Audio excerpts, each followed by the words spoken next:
എൻ്റെ റിസൾട്ട് നിങ്ങൾക്ക് താമസിയാതെ അറിയാം. ഇതിന്റെ ഫൈനൽ എന്താണെന്നുള്ളത് അത് ഷെരീഫ് നിങ്ങൾക്ക് കാണിച്ചു തരും, അത് ഷുവറാണ്. അസ്സലാമു അലൈക്കും, welcome to my YouTube channel.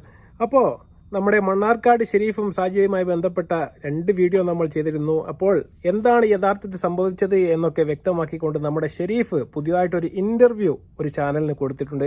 അതിൽ ഷെരീഫ് പറയുന്നുണ്ട് ഇതിൻ്റെ റിസൾട്ട് എന്തായാലും ഷെരീഫ് കാണിക്കുക തന്നെ ചെയ്യുമെന്ന് ദൃഢനിശ്ചയത്തോടു കൂടി ഷെരീഫ് നമ്മോട് പറയുകയാണ്. എന്താണ് ഇതിൽ കൂടുതൽ വിവരങ്ങളെന്ന് നമുക്കൊന്ന് നോക്കാം. അതിനു മുന്നേ നിങ്ങൾ ആദ്യമായിട്ടാണ് നമ്മുടെ ചാനൽ കാണുന്നതെങ്കിൽ ദയവായി ഞങ്ങൾ സപ്പോർട്ട് ചെയ്യാനായി ഒന്ന് ചാനൽ സബ്സ്ക്രൈബ് ചെയ്ത ശേഷം കാണാൻ വേണ്ടി ശ്രമിക്കുക. നമുക്ക് പോകാൻ വീഡിയോയിലേക്ക്. ഷെരീഫിന് എന്താണ് പറയാനുള്ളത് എന്ന് നമുക്ക് കേൾക്കാം. നമ്മൾ എന്റെ ചെറിയ മക്കളൊക്കെ 2 വയസ്സുള്ള കുട്ടീനെയൊക്കെ കാണിച്ചിട്ടാണ് ആൾ പറയുന്നത് ഷെരീഫിന്റെ മോളാണ്, വേശ്യാണ് എന്നുള്ളതൊക്കെ.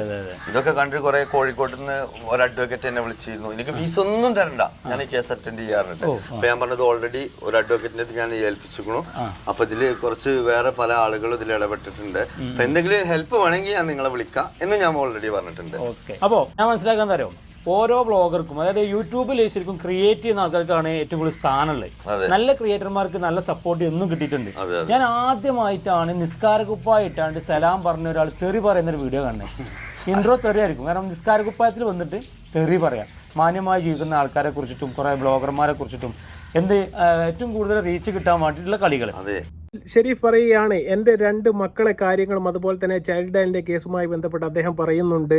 2 മക്കളെ ചൂണ്ടിക്കാണിച്ചുകൊണ്ട് നമ്മുടെ ഷാഹിദ ഷാജി അവിടെ കയറിയ ശേഷം പറഞ്ഞിരുന്നു ഈ 2 മക്കളെ മുന്നിൽ നിർത്തിയാണ് ഇവിടെ വേശ്യാലയം നടത്തുന്നത് എന്നുൾപ്പെടെയുള്ള ഒരുപാട് ആരോപണങ്ങൾ ഷാഹിദ ഷാജി ഉന്നയിച്ചിരുന്നു. അതെല്ലാം വളരെ മോശപ്പെട്ട കാര്യമാണ്. ഒരു ഫാമിലിയിൽ ആ കുട്ടികളൊന്നും ഒരു തെറ്റും ചെയ്യാത്ത ആ മക്കളെ മുൻനിർത്തിക്കൊണ്ട് ഷൂട്ട് ചെയ്ത ഷാഹിദ ഷാജി അത് പ്രചരിപ്പിച്ചത് വളരെ വേദനാജനകമായ ഒരു കാര്യമാണെന്ന് നമ്മൾ ഇതിൻ്റെ മുന്നേ വീഡിയോയിൽ പറഞ്ഞതാണ്. അതുപോലെ തന്നെ അവരുടെ ഭാര്യയുടെ കാര്യവും യാതൊരു കാരണവശാലും ഷെരീഫുമായിട്ട് എന്തെങ്കിലും പ്രശ്നമുണ്ടെങ്കിൽ അവരെ പറയുന്നതിന് പകരം അവരുടെ ഫാമിലിയെക്കുറിച്ച് പോലെ പറഞ്ഞത് വളരെ മോശകരമായ ഒരു കാര്യമാണ്. അതുപോലെ തന്നെ ഒരുപാട് സംവിധാനങ്ങൾ കോഴിക്കോട് നിന്നുള്ള അഡ്വക്കേറ്റ് പോലും വിളിച്ചിട്ട് ഷാഹിദ ഷാജിക്കെതിരെയുള്ള കേസ് ഞാൻ ഫ്രീ ആയിട്ട് വാദിച്ച് തരാമെന്ന് ഒരു അഡ്വക്കേറ്റ് നമ്മുടെ ഷെരീഫിനോട് പറയുകയാണ്. അപ്പോൾ ഷെരീഫ് പറഞ്ഞു ഞാനൊരു അഡ്വക്കേറ്റിനെ കാര്യങ്ങളെല്ലാം ഏൽപ്പിച്ചിട്ടുണ്ട്, ഇനി എന്തെങ്കിലും കൂടുതൽ സഹായങ്ങൾ വേണ്ടി വരികയാണെങ്കിൽ തീർച്ചയായിട്ടും ഞാൻ അങ്ങോട്ട് ബന്ധപ്പെടാമെന്ന് പറഞ്ഞു. ഇതിൽ നിന്ന് മനസ്സിലാക്കേണ്ടത് എന്താണെന്ന് പറഞ്ഞാൽ എന്തിനാണ് ഇത്രയും ആൾക്കാർ ഈ ഷാഹിദ ഷാജിയെ വെറുക്കുന്നത് എന്ന് നിങ്ങളൊന്ന് ചിന്തിച്ച് നോക്കണം. കാരണം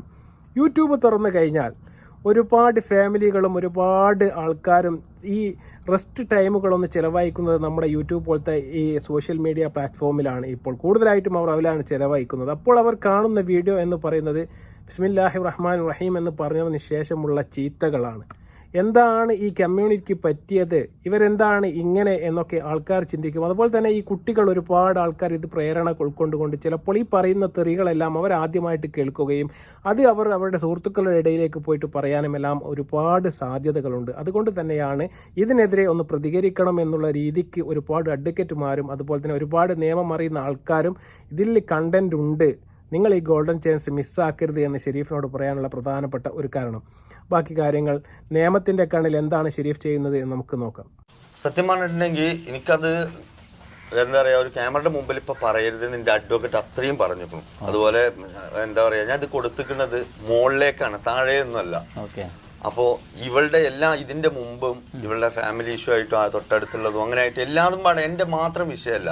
അതിൽ മെയിനായിട്ട് ചൈൽഡിലേക്ക് കൊടുത്തിട്ടുള്ള എൻ്റെ ഈ മക്കളുടെ ഈ വിഷയമാണ്. അപ്പോൾ ഓൾറെഡി അത് അവിടെ ഉണ്ട്. അപ്പൊ എനിക്കൊരു ടൈം തന്നിക്കണേ. ഇതെന്തിനും നമ്മൾ എന്താ പറയാ, സ്വിച്ച് ഇട്ടാ കറണ്ട് വരും എന്ന് പറഞ്ഞ മാതിരി ടേന്ന് വല്ല നിയമമാണ്. അപ്പോ കുടുങ്ങുമ്പോ അത് അതിന്റെ ഭംഗി തന്നെ കൊടുക്കും. എല്ലാം നിങ്ങൾക്ക് വഴുകാതെ കാണാം. അതായത് എല്ലാ കാര്യങ്ങളും എന്നോട് പറയാന്ന് വെച്ചാല് ഇതുപോലെ യൂട്യൂബ് ചാനൽ ഉണ്ട് എന്ന് കരുതിട്ട് ഇങ്ങനെ പല ആൾക്കാരും ട്രാപ്പിലാക്കുന്ന പല സ്ത്രീകളും നമ്മുടെ നാട്ടിൽ നിന്ന് പ്രവർത്തിച്ചു വരുന്നുണ്ട്. അതിന്റെ പ്രധാനപ്പെട്ട ഒരു ഹണി ട്രാപ്പ് എന്ന് പറയുന്ന സംഭവം ഏകദേശം ആ രീതിക്ക് എത്തുമായിരുന്നു. എങ്ങനെ ഇവർ കേസിലെ അന്വേഷണത്തിൽ ഇപ്പൊ അതും പറയുന്നുണ്ട്. അത് പേഴ്സണലായിട്ട് വേറെ ആളുകൾ പറയുന്നുണ്ട്. കാരണം ചെറിയ ചെക്കന്മാര് 20-22 വയസ്സുള്ള ചെക്കന്മാരൊക്കെയാണ് ഇപ്പോ ഇവരുടെ കൂടെ. അത് എങ്ങനെ അവർ വന്നു, ഇവരുടെ കൂടെ വരാനുള്ള സാഹചര്യങ്ങൾ, അതിനെ കുറിച്ചിട്ടൊക്കെ പേഴ്സണലി വേറെ അന്വേഷണങ്ങളൊക്കെ വരുന്നുണ്ട്. ഇത് മൊത്തത്തിൽ എല്ലാം പാടെ ഉൾപ്പെടുത്തി ഞാൻ പറഞ്ഞില്ലേ, അത് അത്രയും ബ്രില്യന്റ് ആയ അഡ്വക്കേറ്റ്. അതിനിപ്പോ നീ ആള് പറഞ്ഞോളൂ, അതിന് ഫുള്ള് എന്ത് വേണമെന്നുണ്ടെങ്കിലും നമുക്ക് ശരിയാക്കാം.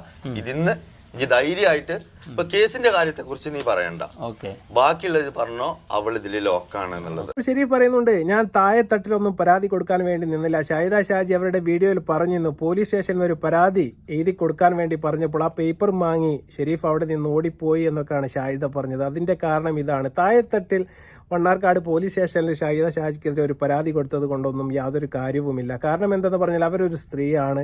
തീർച്ചയായിട്ടും അതിന് അവിടെയുള്ള ആൾക്കാർ അതൊരു ഒത്തുതീർപ്പ് ശ്രമത്തിലേക്ക് രണ്ടാളും വീഡിയോ ഡിലീറ്റ് ആക്കുക, അങ്ങോട്ടും ഇങ്ങോട്ടും പറഞ്ഞ് പൊരുത്തപ്പിടിച്ച് വിടുന്ന ഒരു പരിപാടിയാണ് ഇതിൻ്റെ മുന്നേ എല്ലാം നമ്മൾ കണ്ടത്. അങ്ങനെ തന്നെയാണ് അവിടുത്തെ SIയും അല്ലെങ്കിൽ അവിടുത്തെ CIയും ചെയ്യാൻ വേണ്ടി ശ്രമിച്ചത്. അതുകൊണ്ട് തന്നെ അദ്ദേഹം അവിടെ നിന്ന് മാറി SP-ക്കും അതുപോലെ തന്നെ IG-ക്കും പരാതി കൊടുക്കുകയും അതിൽ എല്ലാ കാര്യങ്ങളും 1 by 1 ആയിട്ട് ആവശ്യപ്പെടുകയും അതുപോലെ തന്നെ തെളിവുകൾ നിരത്തിക്കൊണ്ട് തന്നെയാണ് കൊടുത്തത് എന്നാണ് അദ്ദേഹം പറയുന്നത്. പക്ഷേ ഇതിൽ പ്രധാനപ്പെട്ട വേറൊരു കാര്യം എന്ന് പറയുന്നത്, അതിൽ അവതാരകൻ പറയുന്നുണ്ട്, ഇത് ഒരു പക്ഷേ ചിലപ്പോൾ ഹണി ട്രാപ്പ് പോലത്തെ മറ്റൊരു കേസായി മാറാൻ സാധ്യതയുണ്ടായിരുന്നു എന്ന് പറഞ്ഞു വെക്കുകയാണ്. എന്താണ് അദ്ദേഹം ഉദ്ദേശിച്ചത് എന്ന് നമുക്ക് മനസ്സിലായി. തീർച്ചയായിട്ടും ഇതിൻ്റെ മുന്നേ ഷാഹിദ ഷാജിയുമായി ബന്ധപ്പെട്ട ഒരു കേസിൽ ഒരു കാസർഗോഡുള്ള ഒരു പയ്യനുമായി ബന്ധപ്പെട്ട് ഷാഹിദ ഷാജി വയസ്സ് കൂടുതലും അദ്ദേഹത്തിന് വയസ്സ് കൊഴുതും അതൊക്കെ കുറവും എന്നൊക്കെ പറഞ്ഞുകൊണ്ട് ഒരുപാട് സമൂഹ മാധ്യമങ്ങൾ അവർക്കെതിരെ അധിക്ഷേപങ്ങളൊക്കെ വന്നിരുന്നു. പക്ഷേ അതിൻ്റെ സത്യാവസ്ഥ എന്താണ് നമുക്കൊന്നും അറിയില്ല. പക്ഷേ ഇതുപോലെ ഒരുപാട് കേസുകളിൽ അദ്ദേഹം പറയുകയാണ്, ഹണി ട്രാപ്പിൻ്റെ പരിധിയിൽ വരുന്ന കാര്യങ്ങൾ വരെ ഈ കേസിൽ അന്വേഷിക്കാൻ വേണ്ടി പോകുകയാണ്, അതും കൂടി ഉൾപ്പെടുത്തിയാണ് ഞാൻ കേസ് കൊടുത്തത് എന്നാണ് ഷെരീഫ് പറയുന്നത്. ഇത് അദ്ദേഹത്തിൻ്റെ വാക്കുകളാണ്. അദ്ദേഹം അങ്ങനെ പറയാനുള്ള പ്രധാനപ്പെട്ട കാരണം, ഇതുമായി ഒരുപാട് സോഷ്യൽ മീഡിയയിൽ കഥകൾ ഇങ്ങനെ പ്രചരിച്ചു വരുന്നുണ്ട്. പക്ഷേ അതിനുള്ള മറുപടി ഷാഹിദ ഷാജി അവരുടെ വീഡിയോയിൽ തന്നെ പറഞ്ഞിട്ടുണ്ട്, ഞാൻ ഒരിക്കലും തന്നേക്കാൾ വയസ്സ് കുറഞ്ഞ ആൾക്കാരെ തേടി അങ്ങോട്ട് പോയിട്ടില്ല, അവരെല്ലാം ഇങ്ങോട്ട് വന്ന ആൾക്കാരാണ് എന്ന് അദ്ദേഹത്തിൻ്റെ ലൈവിൽ തന്നെ പറയുകയുണ്ടായി. പക്ഷേ അതിൻ്റെ സത്യാവസ്ഥ എന്താണ് നമുക്കറിയില്ല. തീർച്ചയായിട്ടും ഇതൊക്കെ ഒരു അന്വേഷണത്തിൻ്റെ പരിധിയിൽ വരേണ്ടതും അതുപോലെ തന്നെ പുറത്ത് കൊണ്ടുവരേണ്ടതും അത്യന്താപേക്ഷിതം തന്നെയാണ്. കാരണം നമ്മുടെ നാട്ടിൽ നമ്മൾ കേൾക്കുന്ന വാർത്തകളെല്ലാം തന്നെ അങ്ങനെയാണ്. ഒരുപാട് ഹണി ട്രാപ്പ് ആയാലും അതുപോലെ തന്നെ മറ്റുള്ള കേസുകളായാലും ഒരുപാട് യൂട്യൂബേഴ്സിനും അതുപോലെ തന്നെ ഒരുപാട് സമൂഹത്തിൻ്റെ നല്ല മുൻനിരയിൽ നിൽക്കുന്ന ഒരുപാട് ആൾക്കാർക്കെതിരെ ഇത്തരം കേസുകളും കാര്യങ്ങളും എല്ലാം നമ്മൾ കേൾവി മാത്രമാണ്. ഇപ്പോഴാണ് നമുക്കിത് അറിയാൻ വേണ്ടി സാധിക്കുന്നത് ഇങ്ങനെയൊക്കെ ഉണ്ട് എന്നുള്ളത്. തീർച്ചയായും ആ കാര്യങ്ങളെല്ലാം അന്വേഷിക്കട്ടെ, സത്യങ്ങളെല്ലാം കണ്ടെത്തട്ടെ. തീർച്ചയായിട്ടും കേസിനെ കുറിച്ചുള്ള ഒരുപാട് കാര്യങ്ങൾ തുറന്നു പറയാൻ വേണ്ടി അദ്ദേഹത്തിന് ആഗ്രഹമുണ്ടെങ്കിലും പറയരുത് എന്നുള്ള വക്കീലിൻ്റെ ഒരു ഉപദേശം തീർച്ചയായിട്ടും നിങ്ങൾക്കൊരു ഗോൾഡൻ ചാൻസ് ആണ് കിട്ടിയത് എന്നാണ് പറയുന്നത്. അതുപോലെ തന്നെ ചൈൽഡിനായി ബന്ധപ്പെട്ട കേസുകൾ അദ്ദേഹം കൊടുത്തു കഴിഞ്ഞു. കുട്ടികളുടെ ഫോട്ടോ പുറത്തു വിട്ടതും അതുപോലെ തന്നെ അവരെ മോശമായ രീതിയിൽ പരാമർശിച്ചതുമായിട്ടുള്ള ബന്ധപ്പെട്ട ഒന്ന് കൊടുത്തു കഴിഞ്ഞു. അതുപോലെ തന്നെ യൂട്യൂബിന് അദ്ദേഹത്തിൻ്റെ പരാതി അദ്ദേഹം കൈമാറിയിട്ടുണ്ട്, അതും അദ്ദേഹം പറയുന്നുണ്ട്. അതുപോലെ തന്നെ മറ്റ് അദ്ദേഹത്തിൻ്റെ ഭാര്യയെ അധിക്ഷേപിച്ചതുമായി ബന്ധപ്പെട്ടും അതുപോലെ തന്നെ വീട്ടിൽ കയറി അതിക്രമിച്ചതുമായി ബന്ധപ്പെട്ട കേസുകളുമായി അദ്ദേഹം മുന്നോട്ട് പോകുന്നുണ്ട്. ഇതെല്ലാം തന്നെ ഒറ്റയ്ക്ക് അദ്ദേഹം ഡീൽ ചെയ്യുന്നു എന്നുള്ളതാണ്. അദ്ദേഹം പറയുന്നുണ്ട്, വെയിറ്റ് ആൻഡ് സീ. തീർച്ചയായിട്ടും ഇതിനുള്ള മറുപടി ഞാൻ നിങ്ങൾക്ക് തന്നിട്ടിരിക്കും. ഫൈനൽ വരുന്നുണ്ട്. സ്വിച്ച് ഇട്ടാൽ വെള്ളം വരുന്നത് പോലെയോ കറണ്ട് വരുന്നത് പോലെയോ പെട്ടെന്ന് ഒരു മറുപടി തീർച്ചയായിട്ടും നിങ്ങൾക്ക് കിട്ടുകയില്ല. നിങ്ങൾ കാത്തിരുന്ന് തന്നെ കാണണം എന്നാണ് ഷെരീഫ് പറയുന്നത്. വളരെ മോശപ്പെട്ട മറ്റൊരു കാര്യം എന്ന് പറയുന്നത്, ഷാഹിദ ഷാജി ഒരു ആക്ഷേപം ചൊരിഞ്ഞിരുന്നു. അദ്ദേഹത്തിൻ്റെ അതൊരു കോമഡിയാണ് സംഭവം. നിങ്ങൾക്കത് ഞാൻ കാണിച്ചു തരാം. അദ്ദേഹം മൊട്ടയാണ് എന്നും അദ്ദേഹത്തിന് മുടിയില്ല എന്നൊക്കെ പറഞ്ഞുകൊണ്ട് അതൊരു ബോഡി ഷെയ്മിംഗ് ആണ് ശരിക്കും.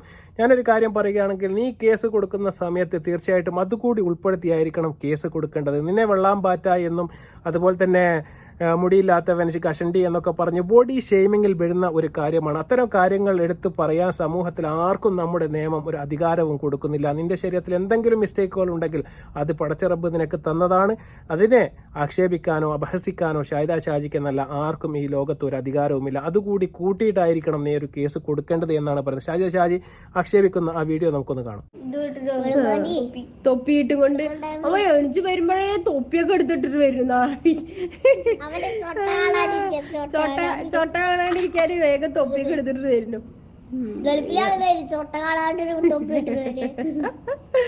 അല്ല ഷെരീഫെ പുറത്തിറങ്ങുമ്പോണ്ടല്ലോ തൊപ്പിയിട്ട് പോണ്ടല്ലോ. ആ അവൻ തൊപ്പിയിട്ടോണ്ടാണ്. അവന് ചൊട്ടയാണ്. ചൊട്ട തല കാണാണ്ടിരിക്കാൻ ഇവിടെ കൺമശി പോലെ ഉണ്ടാവും. ഇത് പറയുന്നത് നിങ്ങൾ കേട്ടില്ല, അവിടെ കിടന്ന് കൈ കൊട്ടി ചിരിക്കുകയാണ്, അദ്ദേഹത്തിന് അങ്ങനെയാണ് മൊട്ടത്തലയാണ് എന്നൊക്കെ പറഞ്ഞുകൊണ്ട്. പക്ഷേ ഇത് പൊളിച്ചടുക്കിക്കൊണ്ട് ഷെരീഫ് അദ്ദേഹത്തിന്റെ ലൈവിൽ മുടി കാണിച്ചു തരുന്നുണ്ട്. അതുകൂടി കാണാം. തൊപ്പിട്ടത് അതുകൊണ്ടാണ് എന്നൊക്കെ പറഞ്ഞിരുന്നു. എന്റെ മുടി വിഗാണ് എന്നൊക്കെ. ഇനിയിപ്പോ ഓള് പറയണൊക്കെ പാടെ നേരാണെന്നുള്ളത് ഇപ്പൊ ഞാൻ തെളിയിക്കാൻ നിന്നിട്ടുണ്ടെങ്കിൽ ഉണ്ടല്ലോ, എനിക്ക് വേറെ ഒരു പണിക്കും നടക്കേണ്ടി വരില്ല. അപ്പൊ എന്നെ അറിയുന്നവർക്ക് എന്റെ മുടി വിഗാണോ അല്ലേ എന്നുള്ളത്. ഇനിയിപ്പോ വിഗാണെങ്കിൽ എന്താ, മുടിയില്ലാത്തവർ ഇത്ര മോശം? ഞങ്ങൾ എന്നെ കണ്ടോട്ടോ, ഞാൻ ചൂള് പറഞ്ഞത് ഇതാക്കലതാ, ജാതി മുടി ഇന്ന് കറണ്ട് ഇല്ല, അതുകൊണ്ട് എനിക്ക് മറ്റേ എയർ അടിക്കാൻ പറ്റില്ല. അതുകൊണ്ട് ഏതായാലും ഈ മുടി കണ്ടപ്പോൾ നിങ്ങൾക്ക് മനസ്സിലായി കാണും ഇത് ഒറിജിനലാണ്, വിഗ് ഒന്നുമല്ല എന്ന് അദ്ദേഹം തെളിയിച്ചിരിക്കുകയാണ്. അതോടുകൂടി ഷാഹിദ ഷാജിയുടെ ആക്ഷേപം ഏതായാലും വെള്ളത്തിൽ പോയി എന്നുള്ളതാണ്. എന്നാലും അതൊരു ആക്ഷേപം എന്ന നിലക്കല്ല ഞാൻ പറഞ്ഞത്, അതൊരു ബോഡി ഷെയ്മിംഗ് ആണ്. തീർച്ചയായിട്ടും അദ്ദേഹത്തിനെതിരെ ഒരു ബോഡി ഷെയ്മിംഗ് നടത്താനുള്ള യാതൊരു അധികാരവും ഷാഹിദ ഷാജിക്ക് ആരും തന്നെ കൊടുത്തിട്ടില്ല. അതുപോലെ തന്നെ അദ്ദേഹത്തിൻ്റെ വാക്കിൽ ഒരിക്കലും ഷാഹിദ ഷാജിയെ അങ്ങനെ കുറ്റപ്പെടുത്താൻ നമ്മളാരും കണ്ടിട്ടില്ല. പിന്നെ അദ്ദേഹത്തിൻ്റെ വാക്കിൽ വന്ന ഒരു തെറ്റ് ഞാൻ ചൂണ്ടിക്കാട്ടിയിരുന്നു. അദ്ദേഹം പറഞ്ഞതാകെ വേശ്യ എന്നുള്ള പരാമർശം അദ്ദേഹം നടത്തി, അത് തെറ്റാണ്. അതെൻ്റെ വീഡിയോയിൽ ഞാൻ 2 പ്രാവശ്യം പറയുകയും ചെയ്തിരുന്നു. ഒരുപാട് ആൾക്കാർ കമൻറ്റ് ചെയ്ത് ചോദിച്ചിരുന്നു, ഷെരീഫും ഷാഹിദ ഷാജിയെ ചീത്ത പറഞ്ഞല്ലോ. പക്ഷേ ഷെരീഫ് ഷാഹിദ ഷാജിയെ ചീത്ത പറഞ്ഞത് അവരുടെ വീട്ടിൽ വെച്ച്, അത് നിങ്ങൾക്ക് മനസ്സിലാകണമെങ്കിൽ നിങ്ങളെ വീട്ടിൽ വെച്ച് അവരുടെ ഭാര്യ പോട്ടെ, അവരുടെ ഉമ്മ, അവരുടെ വാപ്പ പോട്ടെ, അയൽവാസികൾ, ഷാഹിദ ഷാജി ആദ്യം ചെയ്തത് എന്ന് പറയുന്നത് ഷെരീഫിൻ്റെ വീടാണെന്ന് കരുതി അപ്പുറത്തെ വീട്ടിൽ കയറി പച്ച തോന്നിവാസം വിളിച്ച് പറഞ്ഞതിന് ശേഷം അവിടെ നിന്ന് ആൾക്കാർ ചൂടായി ഇത് ഇവൻ്റെ വീടല്ല എന്ന് പറഞ്ഞതിന് ശേഷമാണ് ഇറങ്ങിയിട്ട് ഇപ്പുറത്തെ വീട്ടിൽ വരുന്നത്. അതൊക്കെ നിങ്ങൾ മനസ്സിലാക്കണം.